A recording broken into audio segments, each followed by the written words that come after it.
नमस्कार। प्रभा साक्षी के खास कार्यक्रम चाय पर समीक्षा में आप सभी का स्वागत है। मैं हूं आपके साथ अंकित सिंह और हमेशा की तरह इस कार्यक्रम में मौजूद है प्रभा साक्षी के संपादक नीरज कुमार दुबे जी। सर, आपका इस कार्यक्रम में बहुत धन्यवाद स्वागत अंकित जी, है। धन्यवाद और धन्यवाद। मकर संक्रांति 15 को मनाया जा रहा है और 14 को हमने देखा किस तरीके से पतंगबाजी भी हुई, लेकिन कहीं ना कहीं आने वाले दिनों में खास करके ये चुनावी साल माना जा रहा है और 2024 के पहले का इस साल को सेमीफाइनल भी कहा जा रहा है। हिमाचल में कांग्रेस की सरकार बनी, कहीं ना कहीं कांग्रेस के लिए वो बड़ी संजीवनी है। लेकिन कांग्रेस ने एक वादा किया था ओल्ड पेंशन स्कीम को फिर से बहाल करने का।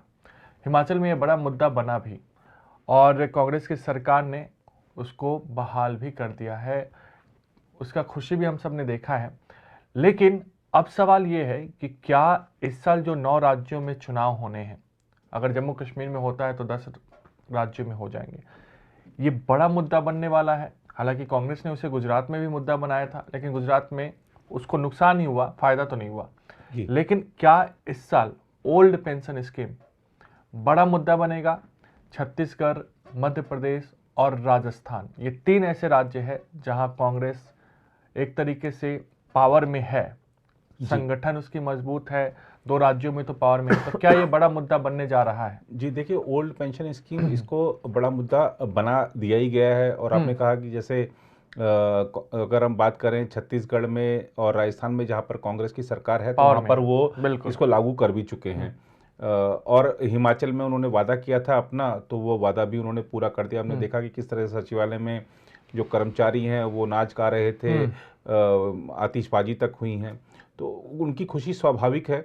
और अब ये जो एक सिलसिला चल पड़ा है और हमने देखा कि पंजाब में भी आम आदमी पार्टी की सरकार ने इस योजना को लागू कर दिया है, पुरानी पेंशन योजना को।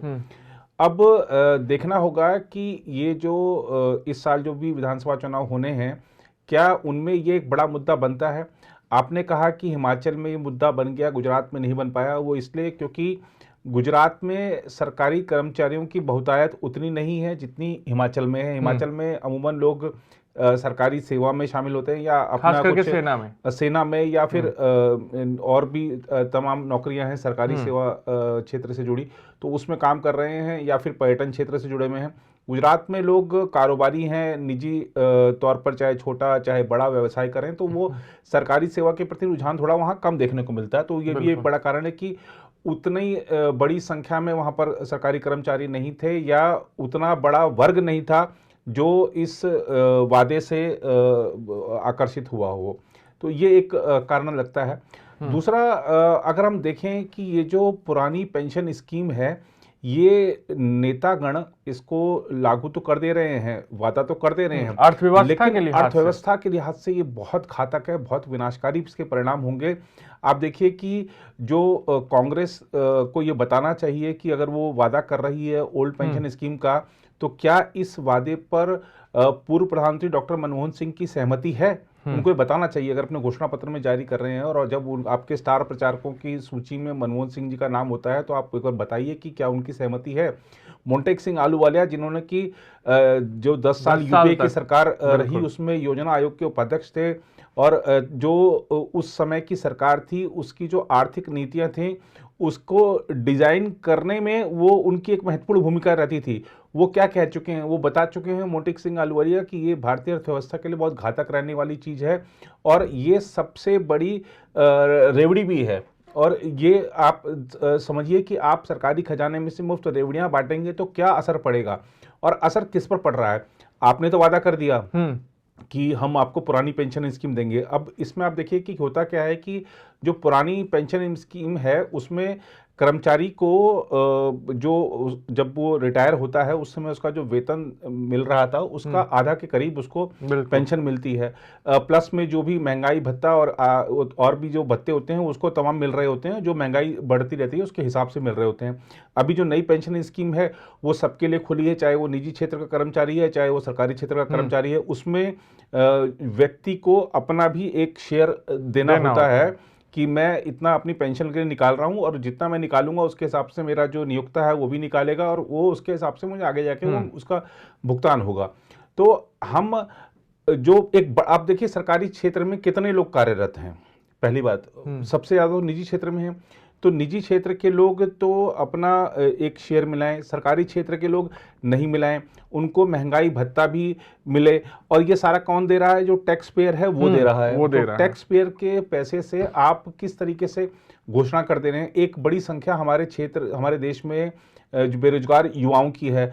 आप देखिए कि अगर ये पैसा जो हम अब बांट रहे हैं पुरानी पेंशन योजना को लागू करके, वो पैसा उन युवाओं को रोजगार मुहैया कराने में या और देश के विकास के लिए खर्च हो सकता है, लेकिन वो पैसा आप सरकारी खजाने से निकाल के उनको दे दे रहे हैं। बिल्कुल। एक तो सरकारी सेवा में आपको समय समय पर महंगाई भत्ता भी मिलता रहता है, तमाम तरह के भत्ते मिलते रहते हैं, आपने आजीवन उसका सुख लिया और वृद्धावस्था में भी आपने जो आपने योगदान नहीं भी किया है उसके लिए, लेकिन उसके बावजूद आपको वो पुरानी पेंशन स्कीम के तहत आपको पैसा मिल रहा है। दूसरी तरफ लोग जो तमाम बुनियादी सुविधाओं के लिए भी तरस रहे हैं, बुनियादी ज़रूरतें पूरी करने के लिए तरस रहे हैं, तो ये हम आर्थिक असमानता बढ़ा रहे हैं, इसके लिए ध्यान देना होगा। और सरकारी खजाने का दुरुपयोग है। और खासतौर पर आपको ये देखना होगा कि क्या ये आप लोग जो घोषणा कर दे रहे हैं ये जनता से छलावा नहीं है? क्योंकि हमने एक रिपोर्ट भी पढ़ी थी जिसमें कि केंद्र सरकार ने ये मना कर दिया था कि जो पुरानी पेंशन स्कीम जो राज्य लागू कर रहे हैं, उन्होंने कहा कि हमारे जो लोग हैं, हमारे जो कर्मचारी हैं, उनका जो पैसा आपके पास जमा है, केंद्र के पास जमा है, वो हमको वापस कीजिए। केंद्र ने कहा कि वापस हो नहीं सकता क्योंकि 1 जनवरी 2004 से नई योजना लागू हो चुकी है, तो पैसा आपके पास आएगा नहीं, तो आप देंगे कहाँ से लोगों को? पंजाब में हमने देखा कि बहुत सारे कर्मचारी हैं जिनकी सैलरीज डिले हुई, तो आपके पास तनख्वाह देने के लिए पैसा नहीं है, आप कह रहे हैं कि हम आपको पुरानी पेंशन स्कीम के तहत पैसा देंगे। तो ये जब आप अपनी जो वित्तीय जो प्रबंधन है, अगर आपका ठीक नहीं रहेगा तो आपका राज्य और ज़्यादा घाटे में जाएगा। लगातार बहुत सारे राज्य हैं जो घाटे में हैं। अभी जब श्रीलंका के हालात बिगड़े थे तब एक रिपोर्ट आई थी जिसमें बताया गया था कि किन किन राज्यों की स्थिति ज़्यादा बिगड़ी हुई है और जो वैसे ही कगार पर पहुंच सकते हैं जहां पर कि जैसे कि श्रीलंका में हुआ था, वैसे ही आर्थिक अनियमितता वहां पर देखने को मिल सकती है। तो हमारे राज्यों की प्राथमिकता ये होनी चाहिए कि वित्तीय स्तर पर हम कार्यकुशल बने, कुशलता के साथ वित्त का प्रबंधन करें, निवेश आकर्षित करें, ना कि जो खजाने में जो टैक्स पेयर जो पैसा जमा कर रहे हैं वो आप लुटाते रहें। बिल्कुल। अब समझिए कि मार्च का जो अब ये वित्तीय वर्ष का जो है समापन की ओर है, आपको भी अकाउंट्स वाले संपर्क करेंगे, हमको भी अकाउंट्स वाले संपर्क करेंगे, भैया आपका अपनी सेविंग दिखाइए, अपने ये प्रूफ दिखाइए, वो प्रूफ दिखाइए, हम आपका नहीं तो इतना काट लेंगे, उतना काट लेंगे। तमाम ऐसे जो नौकरी पेशा लोग हैं उनको ऐसी स्थिति से गुजरना होता है। आदमी अपना टैक्स कटवा के योगदान करता है राष्ट्र के निर्माण में, और ये जो पॉलिटिकल पार्टियां हैं उसको अपने राजनीतिक लाभ के लिए उसका दुरुपयोग कर देती हैं। बिल्कुल। तो ये चीज़ें रुकनी चाहिए और सुप्रीम कोर्ट को भी देखना चाहिए, केंद्र सरकार को भी सख्त होना चाहिए, राज्यों के साथ एक केंद्र की बैठक होनी चाहिए जिसमें ये चीज़ें निकल कर आनी चाहिए कि देश अब जब आर्थिक फैसले लेकर और एक आर्थिक प्रगति की राह पर बढ़ चुका है, तो हम पुराने फैसलों को पलटकर हम अब तक जो की गई मेहनत है उसको हम बर्बाद कर रहे हैं। तो ये चीज़ रुकनी चाहिए। ठीक है कि कर्मचारियों को इससे लाभ होगा, लेकिन कितने कर्मचारियों को लाभ बहुत एक छोटे वर्ग को हो रहा है, नुकसान सबका हो रहा है। तो ये नहीं होना चाहिए और एक इससे आर्थिक असमानता भी बढ़ेगी, ये थोड़ा सा देखना चाहिए। आप को अगर चिंता है कि सरकारी कर्मचारी जब वो रिटायर हो जाएगा तब उसका गुजारा कैसे चलेगा, तो उसके लिए कुछ और भी ले आइए। लेकिन हम जो एक फैसला ले चुके हैं, जो 2004 में फैसला आ चुका है, जिस राह पर आगे बढ़ चुका है देश, उसको मत फैसले को पलटिए। और अगर आप बार बार ये बात कह रहे हैं कि हम पुरानी पेंशन स्कीम लाएंगे, तो जरा मनमोहन सिंह जी का इस बार एक बार सहमति दिखाइए। बिल्कुल।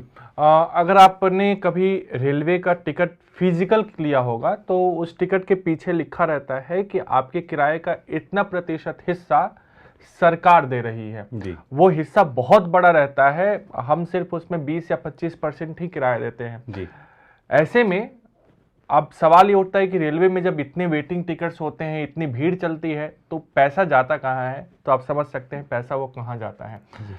खैर अपने दूसरे टॉपिक की ओर बढ़ते हैं और वो थोड़ा बिहार से जुड़ा हुआ है, इसलिए कि जिस तरीके से एक तरफ अयोध्या में भव्य राम मंदिर का निर्माण हो रहा है, तो वही राम जी के ससुराल जो बिहार में है, वहाँ पर उन्हीं को लेकर ज़बरदस्त राजनीति हो रही है।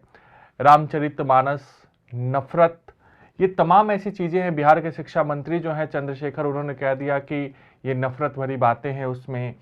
इसके अलावा राजद की ओर से उनके बयान का खंडन नहीं किया गया। इवन ये तक कह दिया गया राजद के उपाध्यक्ष शिवानंद तिवारी की ओर से कि ये तो उसमें अच्छाई भी है, बुराइयां भी हैं।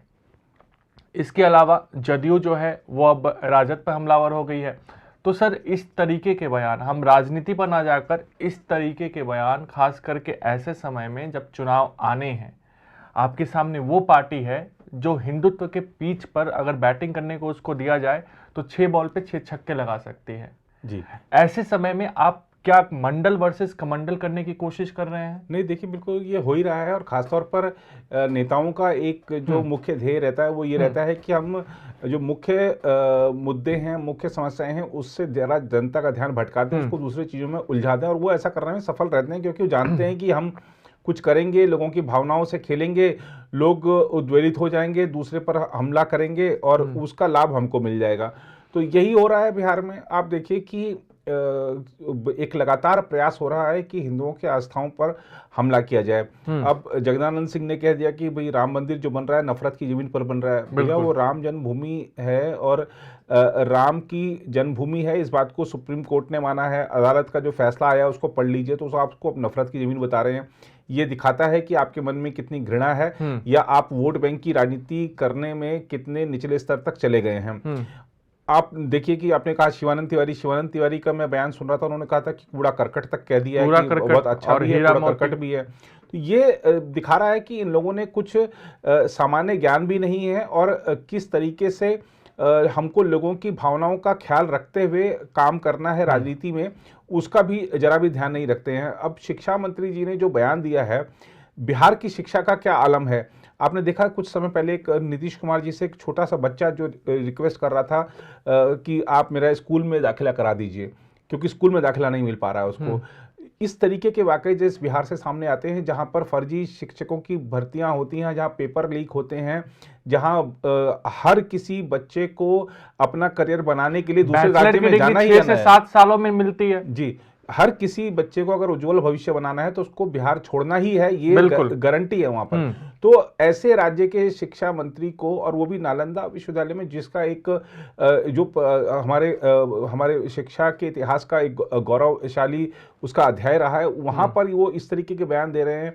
तो रामचरितमानस को नफरती ग्रंथ उन्होंने बता दिया, कौन सी चौपाइयों की क्या व्याख्या की उसमें मैं नहीं जानना चाहता, लेकिन उनको ये समझ होनी चाहिए कि वो शिक्षा मंत्री हैं। लोगों की भावनाओं की कदर करना और समाज में क्या शिक्षा देनी है, इसका भी ध्यान रखना उस शिक्षा मंत्री का कर्तव्य है। और जब वो शपथ ले रहे थे, तब उन्होंने शपथ ली थी संविधान की, तो उन्होंने कहा था कि मैं सभी वर्गों की भावनाओं का ध्यान रखूंगा, किसी के खिलाफ कोई भेदभाव नहीं करूंगा। तो ये भेदभाव नहीं तो और क्या है, ये समाज की भावनाओं को आहत नहीं करना तो और क्या है, ये जरा शिक्षा मंत्री जी बता दीजिए। तो ये दिखा रहा है कि ये एक कोई बार बार जो आरजेडी के नेता लगातार कर रहे हैं, ये कोई सहयोग नहीं, ये प्रयोग है, वोट बैंक की पॉलिटिक्स का प्रयोग है, जो तुष्टीकरण की राजनीति है उसका प्रयोग है कि किस तरीके से हमारा जो एक वोट बैंक है, मंडल वर्सेस कमंडल, हाँ जी, तो वो हमारा वो कायम रहे। और अगर ध्रुवीकरण की राजनीति होती है तो ध्रुवीकरण की राजनीति में एक पक्ष का फायदा उधर हो रहा है तो एक पक्ष का हमको हो जाए। बिल्कुल। और बिहार के शिक्षा मंत्री को तो ये भी ध्यान रखना चाहिए कि जो सेशंस है बिहार के जितने भी विश्वविद्यालय है उसमें वो सही से सेशन हो, क्योंकि वहाँ जो विद्यार्थी हैं सर, उनको 6 से 7 वर्षों में बैचलर की डिग्री मिल रही है। आप ग्रेटर नोएडा चले जाइए, आप कोटा चले जाइए, कहाँ के बच्चे सबसे ज्यादा पढ़ने वहां आ रहे हैं। आश्चर्य इस बात पर होता है कि मुख्यमंत्री को कुछ पता नहीं होता। मुख्यमंत्री को पूछिए कि पटना में लाठीचार्ज हो गया, तो वो बगले पटना में लाठीचार्ज हो गया, पता करते हैं। उनसे पूछे कि बिहार के शिक्षा मंत्री ने ऐसा बयान दिया, अच्छा ऐसा बयान दे दिया, बात करते हैं। बक्सर में लाठीचार्ज हुआ, मुख्यमंत्री का अब तक बयान नहीं आया। उनसे कोई पूछ लेगा मुख्यमंत्री ने ऐसा कहा, तो बोलेगा अच्छा मुख्यमंत्री ने ऐसा कहा, तो पता करते हैं। कल को ये स्थिति भी आ सकती है। तो ये एक बिहार में सरकार कैसे चल रही है, बिहार की जो जनता है वो सच में कह सकते हैं कि राम भरोसे है, क्योंकि वहां पर सरकार कागजों में दिख रही है, बाकी तो सरकार नाम की चीज नजर आती नहीं। बिल्कुल। तो उम्मीद है कि स्थितियां बदलेंगी, स्थितियां साफ होंगी और परिस्थितियां आने वालों दिनों में कैसी रहेंगी ये तो हम आपको बताते ही रहेंगे। तो फिलहाल आज के चाय पर समीक्षा कार्यक्रम में इतना ही। अगले सप्ताह आपसे फिर मुलाकात होगी किसी नए विषय पर। तब तक मुझे यानी अंकित सिंह और प्रभा साक्षी के संपादक नीरज कुमार दुबे को दीजिए इजाजत। नमस्कार। अगर आप भी लेना चाहते हैं देश दुनिया की तमाम जानकारी तो आज ही सब्सक्राइब करें हमारे चैनल को। साथ ही नीचे दिए बेल आइकन को जरूर दबाएं ताकि हर अपडेट आप तक पहुंच सके।